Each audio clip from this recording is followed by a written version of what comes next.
I'm a little too young for this, but I know my brothers used to get an album, and they would come home and have a bunch of friends come over, and everyone would sit down and listen to the album together, you know? And that was what you did, and you listened to it a couple times, and you read the liner notes, and you looked at the artwork, and you did it all together with like, you know, a bunch of buddies.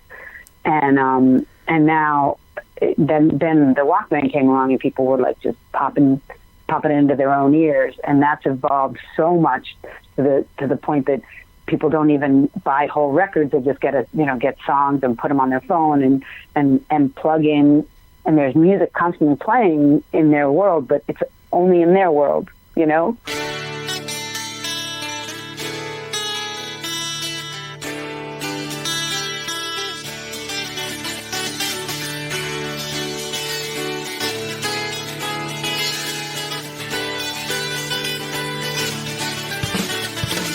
Welcome to the Better Each Day podcast radio show with Bruce Hilliard. Today and every day, reaching out for innovative ideas in every way.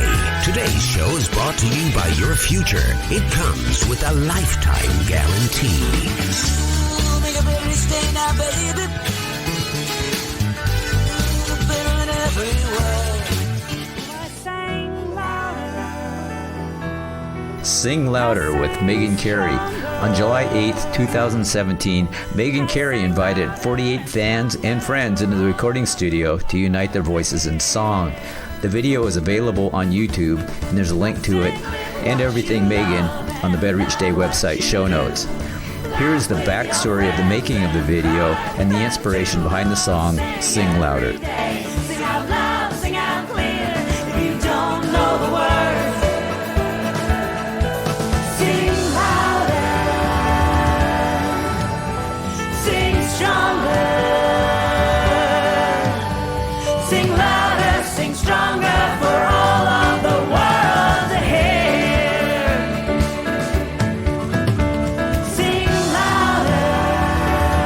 This is part 2 of Meghan Cary's backstory and the writing of her song, Sing Louder.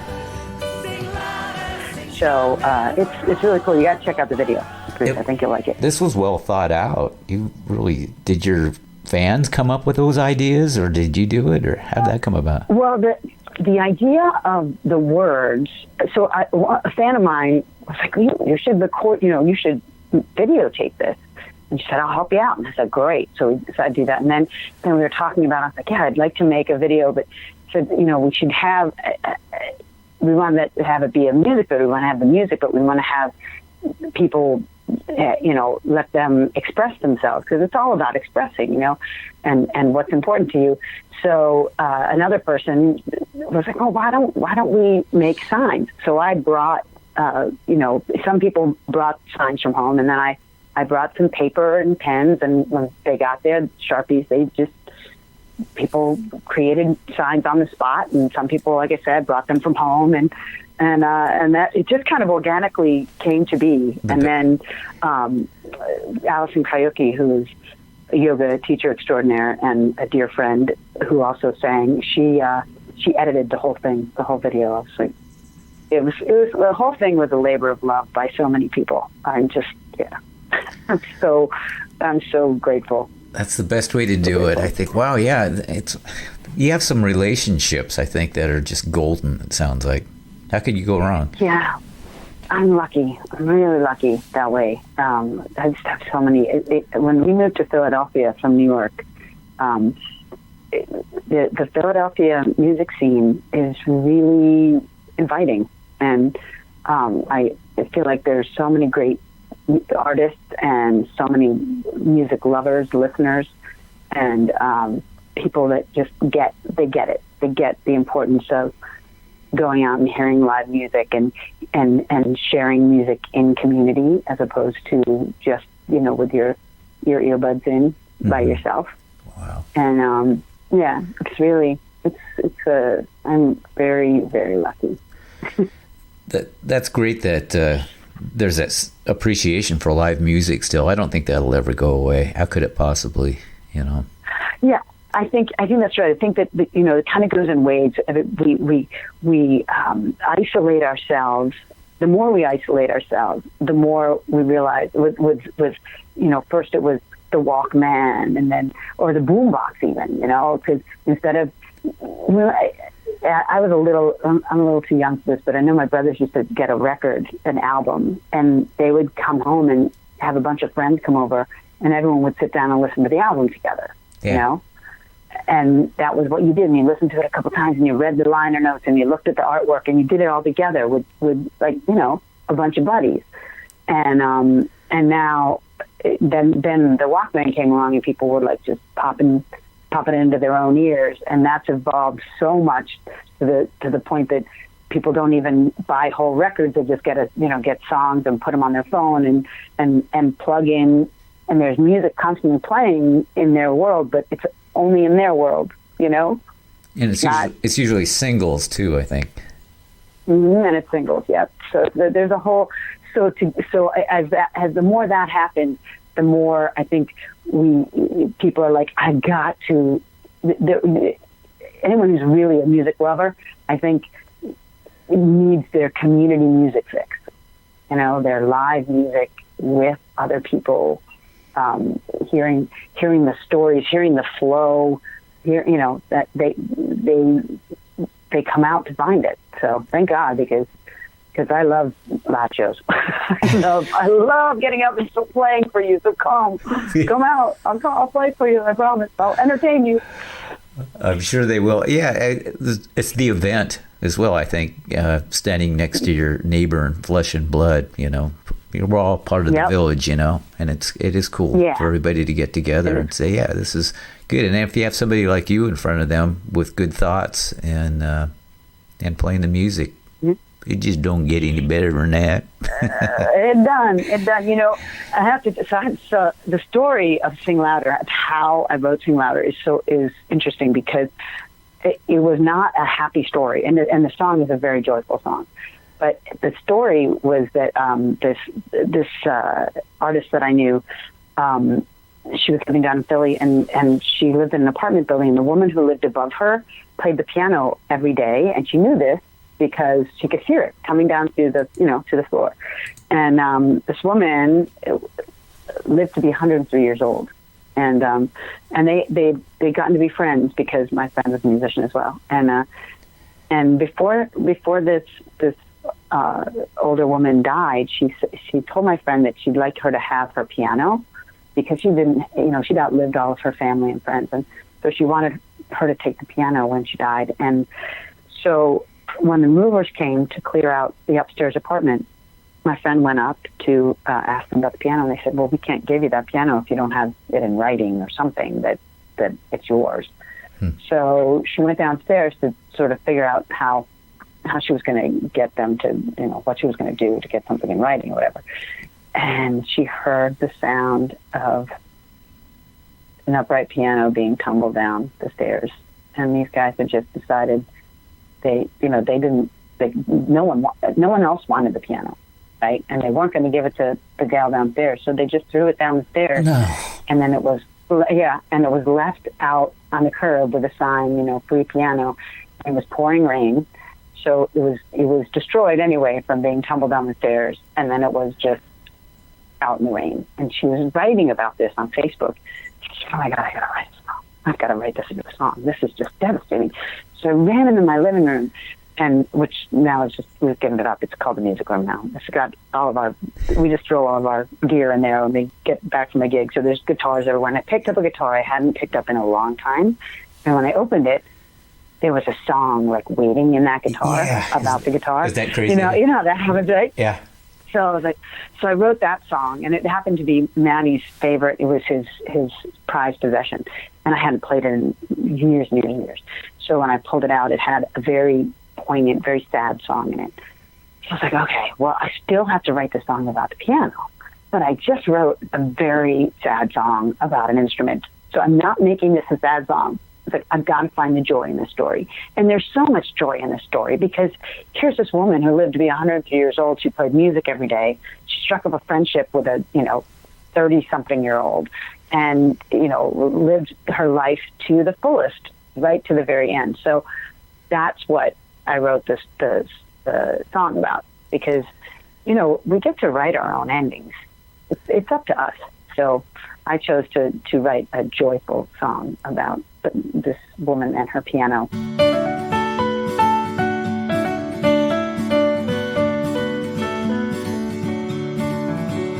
I feel feet tapping through the floor. I hear hammers on strings rising under the door. She is whiling the hours away.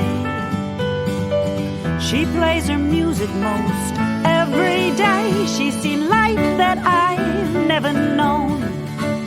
Over 100 years old and she is still on the go.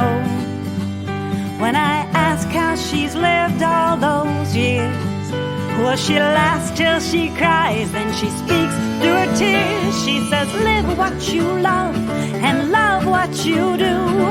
Laugh with your friends and cry with them too. Oh, sing every day, sing out loud, sing out clear. If you don't know the words, sing louder, sing stronger. Sing louder, sing stronger for all of the world to hear. She's walking out when I'm walking in. On her arm is a cane, and on her face is a grin. When I ask how she's feeling today, well, her smile tells it all, but here's what she says. She says, live what you love and love what you do. Laugh with your friends and cry with them too. Oh, sing every day, sing out loud, sing out clear. If you don't know the words, sing louder, sing stronger.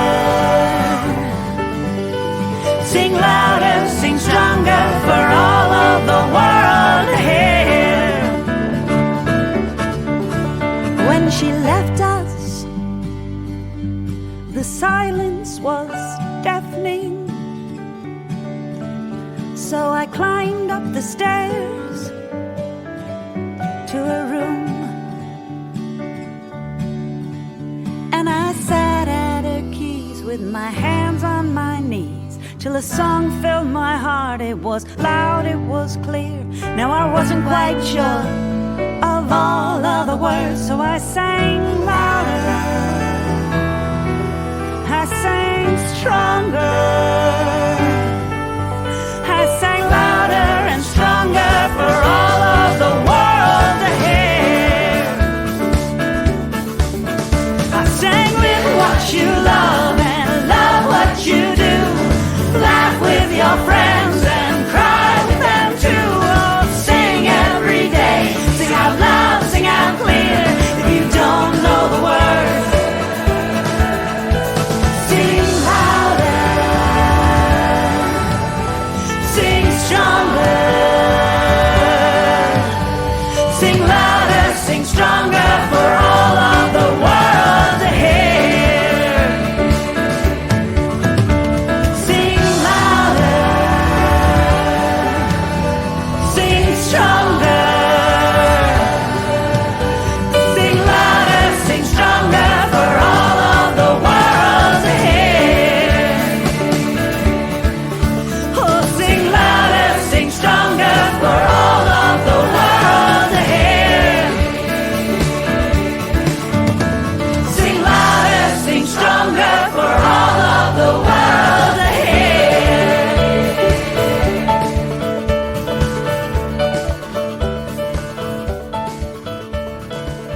The broken piano out in the rain. I've got this black and white, really sad picture in my head, and you made a joyful song out of that, huh?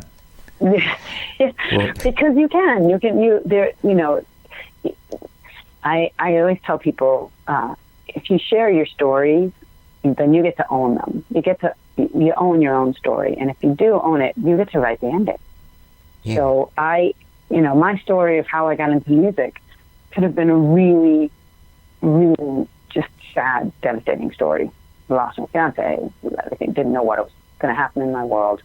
But it didn't end up being that. because I got to write the ending, and I got to have this incredible life, and I'm now married to an amazing man. I have 2 beautiful children, and we all make music, and I get to write the ending. We all get to write the ending. The pen is mightier than the sword. You're very uplifting to talk to. It'll reflect. That's one of the great things about doing this show is I always try to do like broken piano on the rain, make something good out of that. And yep. Yeah. So and I'll edit this part out because I'm talking about myself. But yeah, when I go back and listen to previous episodes that I've kind of forgotten about, they were like, wow, I think that's way better than I even thought it was at the time, because it's somebody with a story like what you just had. The backstories are always the best. But yeah, well, I hope that we'll get to actually meet in person somehow someday. Yeah, it's always my wish. Different sides of the country. Yeah, it doesn't matter that much. I have a long bucket list. It includes getting out and meeting some of the people that I get to talk to. Yeah, that's good. Hey, you know what, Bruce? Before we get off the phone, I should get your email so I can send you this link to download the song. Okay, it is Bruce. Bruce? That's my brother's name, by the way. Is it? Oh, hi brother Bruce. Mm-hmm. At Better Each Day. At Better Each Day. .me. It's a .me. .me and yeah, I couldn't get the domain for .com. So I went with .me, and I thought bettereachday.me. That's kind of cool. So we'll go with that anyway. I think it's really cool. Yeah, I think it's really cool. I didn't have a choice, but yeah, see, it was in the stars, just like the stuff that happens to you. My life's kind of turning out the way what you're talking about. I look back on it, I go, well, what in the heck? I couldn't have scripted it, I would have never written it like that. And when I tell people about the things that I've done, it sounds like I'm lying sometimes. No, really. This is what happened. Right. Don't you feel that's yeah. And I actually had when I was in acting school, I had a guy. I went to the Eugene O'Neill Theater Center for a semester, a Duke, to see if I really wanted to do this acting thing. And this guy, Martin Philando, he said to me, he said 2 things. The first thing was, so just sing all the time. And I said, yeah, I guess I do, because I used to just walk around always singing to myself. And he said, that's a lie. And I said, what do you mean that's a lie? He said, well, you do that so that people think that you're happy. I said, well, I think I'm happy. He's like, no one's that happy. He said, you really should look at why you do that, because it's definitely a lie. I was like, wow, I'll look at that, but I think you might be wrong. I think you might be a little twisted. And then his other thing was, he said, if nothing bad has ever happened in your life, then you can't be an actor, because you have to have this bad stuff to feed on. And I thought, well, gosh, then I like, nothing really bad has ever happened in my life. But now I look back on my life now, and I say, still nothing really bad has happened in my life. It's really how you look at it. Yeah. If someone else was living my life, they might look back and go, oh, God, there was that time you got mugged in New York, and there's a time your fiance died, and then there's a time your apartment got broken into, and oh, my gosh, that time when that guy jumped you in the park. Yeah, okay. But what do you do? But I don't see it that way. Yeah, so I think there are a lot of people. I'm going to eat bonbons till I weigh 600 pounds and go on disability. My life's over with. And right. You're defiant, and you say, "What do you got, man? Bring it on. You can't stop me. You cannot stop me. And don't bet against me." Yeah, that's right. Okay, I would take up your entire day, but I don't think I should. So, best of luck to you. I'm going to follow you around. I'm going to stalk you and see how your success is going. All right, I'd love for you to stalk me, Bruce. Okay, that's great. All right. All right. Take care. Thanks so much. All Bye-bye. right, thanks. Bye-bye. I am no one's baby. I am not a girl. I spent some 5 decades rattling round this world. I am not the next new thing. I've been here too long. I have spent my life turning stories into song. I am not silver. I am not gold. No precious metal for you to mold. I am a river rock, tumbled smooth smooth by the rush of life. This life I choose. I have come to see things through a prism lens as I make this journey closer to its end. At many times I'm troubled by much of what I see, but I won't waste my breath declaring you've done this to me. I am not silver, I am not gold, no precious metal for you to mold. I am a river rock, tumbled smooth by the rush of life. This life I choose. I am a river rock, tumbled smooth by the rush of life. This life I choose. Every step along the way, I made my own choice. I try to choose the truth. That's how I found my voice.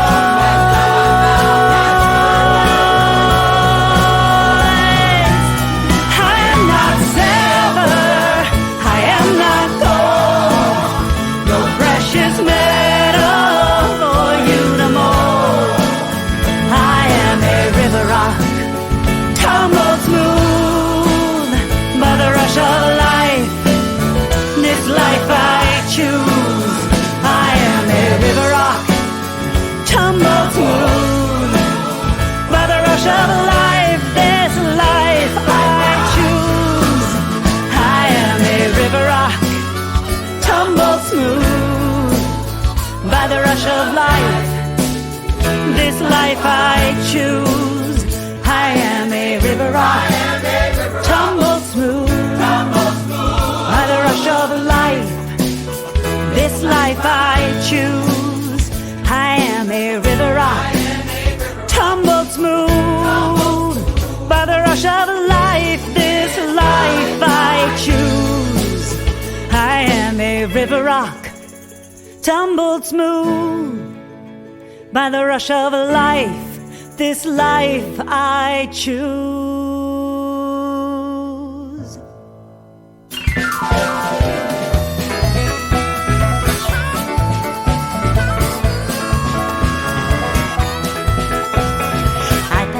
Across the street when I cross the railroad, I lift my feet, I touch the roof, and my angel comes tumbling down.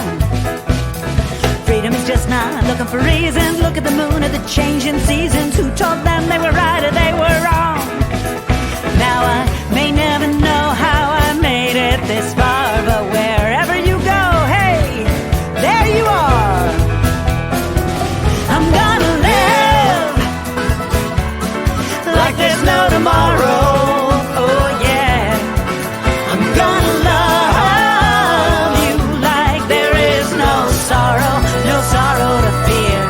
It's all coming clear.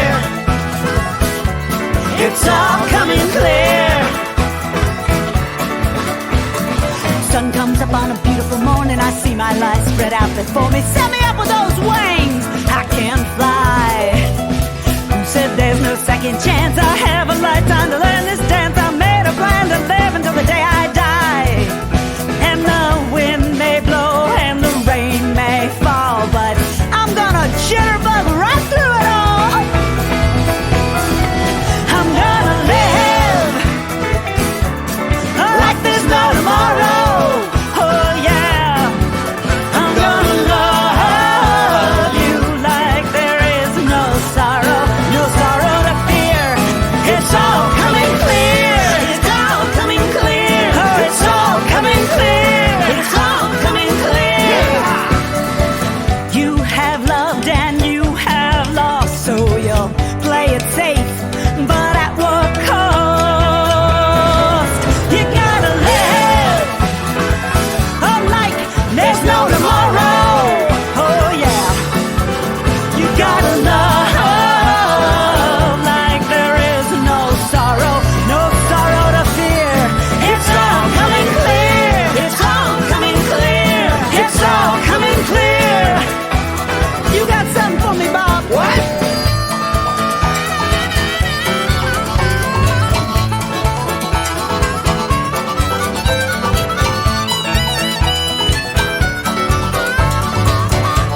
lead singer of Grand Funk Railroad, Mark Farner. When I set up in Florida, we were doing hurricane relief concert, and my brothers from AC/DC were there, and Derringer, Frampton, Pat Travers, myself, Ronnie Montrose. I mean, there was a bunch of people that got together and raised money for the hurricane victims. England's Neil Fitzsimon of Fitzsimon and Brogan. Yeah, I wish I could say I'd recorded in like number 2 studio, which was the Beatles, but I did get to go in there actually with...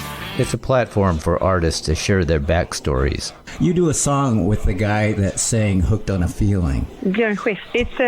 It's really amazing for me to do that because he's been one of my idols for a very long time, and I know when I get really old, I want to look back at my career and think like, oh, I've done like him, you know. Catch it on bettereachday.me. It's a platform for artists to share their backstories.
Listening to the Better Each Day podcast radio show with Bruce Hilliard. We'll be back with a new horizon, but until then, honor the future. It comes with a lifetime guarantee.